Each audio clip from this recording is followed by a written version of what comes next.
এই আমিরুল ইসলাম বাবুর সাথে তার স্ত্রী সুলতানা আক্তার শান্তা তো তার বিবাহ হয়। বিবাহ অন্তে তাদের দুজনের সম্পর্ক খুবই খারাপ ছিল, বিভিন্ন কারণে বিভিন্ন দুজনের মধ্যে ঝগড়াঝাটি হতো।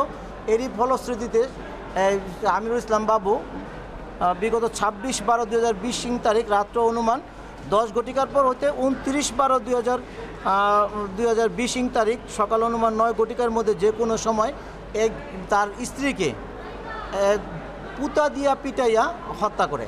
পরবর্তীতে এই আসামি এই মামলার বাদী আব্দুল করিম মোল্লা বাদী হয়ে বন্দর থানায় 20/12/2020 নম্বর মোকদ্দমা দায়ের করে। এই মামলাটিতে এই আসামি গ্রেপ্তার হয়ে আসে। গ্রেপ্তার হয়ে আসার পর এই আসামি 164 ধারা জবানবন্দিতে সমস্ত ঘটনা বর্ণনা করেছে এবং সে স্বীকার করেছে কেন তার স্ত্রীকে হত্যা করেছে। এই মামলা দীর্ঘ তদন্ত অন্তে চার্জশিট দাখিল করা হয়।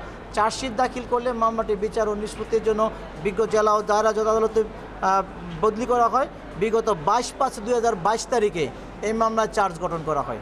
এই মামলায় মোট 18 জন সাক্ষী ছিল চার্জশিটে, তার মধ্যে 10 জন আসামি এই মামলায় সাক্ষ্য প্রদান করেছে। সাক্ষ্য অন্তে এই আসামিকে আজকে মৃত্যুদণ্ড প্রদান করেছে 302 ধারায় এবং 201 ধারায় 7 বছরের সশ্রম কারাদণ্ড এবং 10,000 টাকা জরিমানা নির্ধারণ করেছে অনাদায়ে। এবং এখানে রায়ের পর্যালোচনায় বিজ্ঞ জেলা ও দায়রা জজ আদালত একটা বিষয় বলেছেন যে এই মামলার এজাহার, সুরুথাল রিপোর্ট, পোস্টমর্টেম রিপোর্ট এবং 164 ধারা জবানবন্দি পর্যালোচনায় ঘটনাটি সুস্পষ্টভাবে প্রমাণ করতে সক্ষম হয়েছে রাষ্ট্রপক্ষ, তাই এই আসামির আজকে এই সাজা হয়েছে।